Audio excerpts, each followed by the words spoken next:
మనతో పాటు ఇంకొక లాయర్ కూడా ఉన్నారు, ఒకసారి మాట్లాడదాం. అంటే చెప్పండి, ఎటువంటి బలమైన వాదనలు ప్రభుత్వం తరఫున వినిపిస్తున్నాయి, బీసీ సంక్షేమం తరఫున నుంచి ఎటువంటి వాదనలు కూడా పెట్టారు?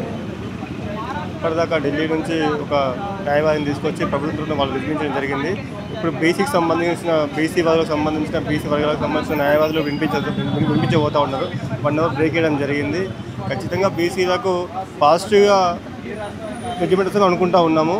మరి ఇప్పుడు ఏంటంటే సుప్రీంకోర్టు గైడ్లైన్స్ ప్రకారం 50% దాటొద్దు అనేది ఒకటి బలంగా ఉంది. కాబట్టి 42% ఆల్రెడీ బీసీలకే అయితే మరి ఇవన్నీ అన్ని యాడ్ చేసి 67 దాకా అవుతుంది. మరి 67 అంటే ఖచ్చితంగా బీసీలకు మరి అది ఏ విధంగానే అర్థం కావట్లేదు. మరి ఏందనేది మాకు వెయిటింగ్ ఫర్ జడ్జిమెంట్. అంటే మన పోస్ట్ పోన్ జరిగితే ఎట్లా నెక్స్ట్ స్టెప్ ఏం చేయబోతున్నారు అని ప్రభుత్వం కావచ్చు, వీలు కావచ్చు, ఏం చెప్తా ఉన్నారు?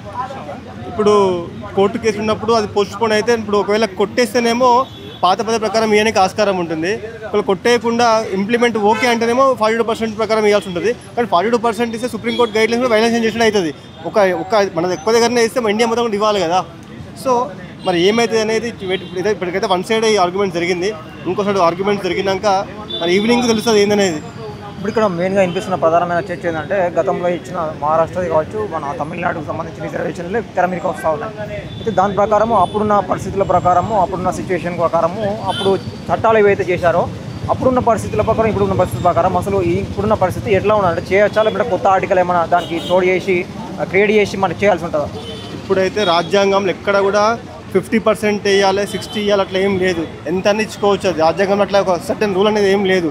సుప్రీంకోర్టు గైడ్లైన్స్ ఏంటంటే 51 దాటుదన్న సుప్రీంకోర్టు గైడ్లైన్స్ ఉంది. మరి దాన్ని మారుస్తారా ఏదైనా తెలియదు. మరి ఇప్పుడు ఏంటంటే ప్రజెంట్ అయితే 42% ఎస్సీ ఎస్టీ కలిపి 67 అవుతుంది. 67 అయితే ఎన్నిక లేదనేది వాళ్ళు అంటారు. కానీ రాజ్యాంగంలో ఎక్కడ అట్లాంటి లేదు. అట్లా రాజ్యాంగంలో మనం దేన్ని ఎక్కువ పరిగణలోకి తీసుకోవాలి? రెండు సుప్రీంకోర్టు, రాజ్యాంగం, చట్టం, పార్లమెంట్. ఇప్పుడు రాజ్యాంగం నుంచే సుప్రీంకోర్టు రాజ్యాంగం నుంచే వాళ్ళు ఇంప్లిమెంట్ చేయాల్సిన అవసరం ఉంటుంది.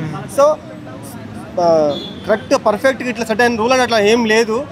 మరి ఏం చేసినా చూడాలి. నాకు తెలిసిన వాళ్ళు ఖచ్చితంగా బీసీలకు 42% వస్తే ఐఎమ్ వెరీ హ్యాపీ. నేను కూడా బీసీగా కూడా సంతోషపడతాను, హ్యాపీగా చెప్తా ఉన్నాను. ప్రస్తుతం ఏమంటున్నారంటే ఎన్నికల కోడ్ వచ్చింది కాబట్టి నెక్స్ట్ స్టెప్ ఏం చేస్తే ఇది సాధిస్తాలని చెప్పేసి అవకాశం ఉందని చెప్పేసి అడుగుతా ఉన్నాను.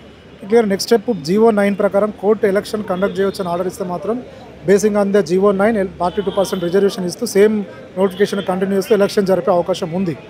కానీ దాన్ని కూడా అలా ఆర్డర్ ఇచ్చిన తర్వాత కూడా సుప్రీంకోర్టుకు వాళ్ళు ఏదైతే ఇంప్లీడ్ అయిన వాళ్ళు ఉన్నారో, అదేవిధంగా పిటిషనర్ తరపున అడ్వకేట్స్ ఉన్నారో వాళ్ళు సుప్రీంకోర్టుకు వెళ్ళే అవకాశం కూడా ఉన్నది.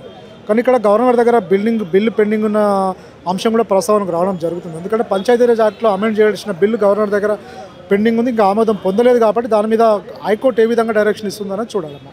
ఇప్పుడు హైకోర్టు నుంచి అంటే గవర్నర్ దగ్గర నుంచి ఆమోదం పొందారా, సుప్రీంకి వెళ్ళమని ఏమైనా సూచన చేసిందా, లేకపోతే నార్మల్గా వీళ్ళే ప్రభుత్వం దగ్గరికి నుంచి సూచనలు చేసిందా? అంటే ఇంకా సుప్రీంకోర్టుకి వెళ్ళమని సుప్రీంకోర్టు క్లియర్గా హైకోర్టులో తెలుసుకుందని సుప్రీంకోర్టు చెప్పడం జరిగింది. హైకోర్టు ప్రస్తావించడం జరుగుతుంది. అంటే గవర్నర్ దగ్గర బిల్లు పెండింగ్ ఎందుకు ఉంది, మీరేమన్నా గవర్నర్ని అప్రోచ్ చేయారా, గవర్నర్ ఏమైనా రిక్వెస్ట్ చేశారా, అసలు టైం ఎంత, గవర్నర్కు ఉన్న పరిధి ఎంత, ఎందుకు డిలే చేస్తున్నారు, ఇంకా టైం ఏమన్నా ఉందా దాని మీద యాక్షన్ తీసుకోవడానికి? 1 మంత్ ప్రొవిజన్ మినిమం, 1 మంత్ ఇంకా కాలేదు. కాబట్టి 1 మంత్ వరకు హైకోర్టు ఆ బిల్లు కాల పరిమితి వరకు హైకోర్టు ఏమైనా వెయిట్ చేస్తుందా, దాని తర్వాత మళ్ళీ ఏమైనా ఎలక్షన్ కండక్ట్ చేయమని చెప్తుందని మనం వెయిట్ చేయాల్సి వస్తుంది. చాలా మంది ఏమంటారంటే పాత రిజర్వేషన్ ఏదైతే తమిళనాడు కావచ్చు, మహారాష్ట్ర కావచ్చు, దీని మీద ఫోకస్ చేస్తూ ఉన్నారు.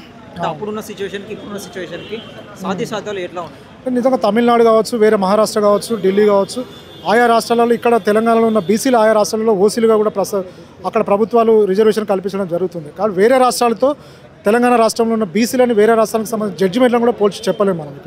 ఇక్కడ బీసీలు ఎక్కడ ఏ విధంగా అన్యాయం జరుగుతుంది, పొలిటికల్గా, రాజకీయంగా కావచ్చు, ఆ విధంగా వాళ్ళకి రాజకీయంగా వాళ్ళకి అన్యాయం జరుగుతుంది. కాబట్టి 42% రిజర్వేషన్ అనేది కాన్స్టిట్యూషన్ రైట్. కాబట్టి దాన్ని చట్టబద్ధంగా నిర్వహించాలనేదే బీసీ సామాజిక వర్గం కోరుకుంటున్నటువంటి తపన, ఆశ వాళ్ళది. నెక్స్ట్ ఏం జరగవచ్చు అంటే పెండింగ్ వాయిదా వేసే అవకాశం ఉందా, లేదంటే కంప్లీట్గా ఎటువంటి తీర్పు? అంటే నిజంగా జీవో అనేది చట్టబద్ధత లేని జీవో కాబట్టి గవర్నర్ ఏమి యాక్షన్ తీసుకుంటుందో వేచి చూసే అవకాశం కనబడుతుంది. అప్పటి వరకు హైకోర్టు ఏం చేస్తుందని చూద్దాం. మనతో పాటు ఇంకొక హైకోర్టు అడ్వకేట్ ఉన్నారు, ఒకసారి తెలుసుకుందాము. అసలు సాధ్యాలు ఏ మేరకు ఉన్నాయి, ఏదైనా పోస్ట్ పోయే అవకాశం ఉన్నదా, లేదంటే మళ్ళీ ఏమన్నా చేంజ్ చేసి మళ్ళీ వాదోపవాదాలపై ఎటువంటి వినిపిస్తారని చెప్పేసి తెలుసుకుందాము. ఎట్లా ఉండే వాదోపవాదాలని ఇప్పుడు ప్రజెంట్ వరకు? ప్రభుత్వం ఏదైతే G-O 9 ద్వారా బీసీలకు 42% రిజర్వేషన్ ఇవ్వాలన్న ఒక దృఢ సంకల్పంతో తీసుకొచ్చినటువంటి ఈ నిర్ణయం అనేది పూర్తిగా చట్టబద్ధమైనది. ఎందుకంటే ప్రభుత్వం ఏర్పడిన వెంటనే తన కమిటీ చేసి బీసీల యొక్క స్థితిగతులు మరియు తెలంగాణ రాష్ట్రంలోని వివిధ కులాలు మతాలు వారి రాజకీయ పరిస్థితులు, ఎవరు ఎంత జనాభా, ఏ మతం ఎంత, ఏ కులం ఎంత, వారి ఆర్థిక పరిస్థితి ఏంది, వారి రాజకీయ పరిస్థితి ఏంది, వాళ్ళల్లో ఎంతమంది చదువుకున్న వ్యక్తులు ఉన్నారు, ఎంతమంది ఎంప్లాయ్మెంట్స్ ఉన్నారు, ఎంప్లాయ్మెంట్ పర్సంటేజ్ ఎంత, ఎడ్యుకేషన్ పర్సంటేజ్ ఎంత అని చెప్పి ఒక అంచనాకొచ్చి తెలంగాణ రాష్ట్ర ప్రభుత్వం జీవో నెంబర్ 9 ద్వారా బీసీలకు అన్యాయం జరుగుతుంది, వీళ్ళు 44% ప్లస్ 10+ ఉన్నారు, ఇంకో 5% కూడా వివిధ కులాల పేర్లు చెప్పకపోవడం వల్ల అది 5% జనాభా ఓసీ జనాభాలోకి వెళ్ళిపోయింది. మొత్తం ఒక 60% దాకా బీసీ అండ్ మైనార్టీస్ కలుపుకొని ఉన్నారు. కాబట్టి వీళ్ళకి 42% రిజర్వేషన్ ఇవ్వడం అనేది చట్టపరంగా న్యాయం అని చెప్పి ప్రభుత్వం భావించి జీవో నెంబర్ 9 తీసుకురావడం జరిగింది. జీవో నెంబర్ 9 ఏదైతే 42% రిజర్వేషన్ని తట్టుకోలేని ఒక వర్గము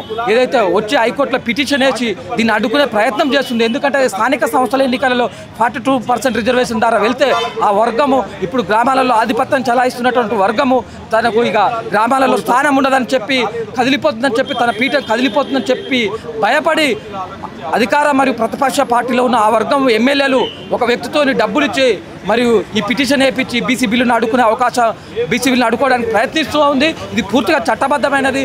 ఈరోజు ఆర్గ్యుమెంట్కి వచ్చింది కేసు. పిటిషనర్ తరపున న్యాయవాదులు వినిపించడం జరిగింది. పిటిషనర్ మాధవరెడ్డి తరపున న్యాయవాదులు ఇప్పుడు లంచ్కి బిఫోర్ వినడం జరిగింది. తర్వాత ప్రతివాదులైనటువంటి రెస్పాండెంట్ బీసీ సంఘాల వాదన మరియు ప్రభుత్వానికి సంబంధించి అడ్వకేట్ జనరల్ కూడా ప్రభుత్వం ఎందుకు ఈ నిర్ణయం తీసుకుంది, బీసీలకు ఎందుకు 42% రిజర్వేషన్ ఇవ్వాలని భావించిందో అడ్వకేట్ జనరల్ గారు తమ వాదనలు వినిపించే అవకాశం ఉంది. మరియు ఈడబ్ల్యూఎస్ రిజర్వేషన్ అమలు చేయడం ద్వారా 10% ఆల్రెడీ 50 అనేది క్రాస్ లిమిట్ అయిపోయింది. పిటిషనర్ తరపున న్యాయవాది 50% లిమిట్ దాటిపోతుంది, ఇది అన్యాయమని అడ్డుకోవాలని తన వాదనలు వినిపిస్తున్నప్పటికీ అది చెల్లదు. ఈడబ్ల్యూఎస్ ద్వారానే ఈ దేశంలో 62% రిజర్వేషన్ అనేది ఆల్రెడీ 50% లిమిట్ అనేది క్రాస్ అయింది. కాబట్టి ఖచ్చితంగా ఇది బీసీలకు అనుకూలంగా తీర్పు వస్తుందని మేము అంతా ఆశిస్తా ఉన్నాం. 42% రిజర్వేషన్ ద్వారానే స్థానిక సంస్థల ఎన్నికలు ఈ రాష్ట్రంలో జరుగుతాయని మేము భావిస్తా ఉన్నాం. థ్యాంక్ యూ అన్న.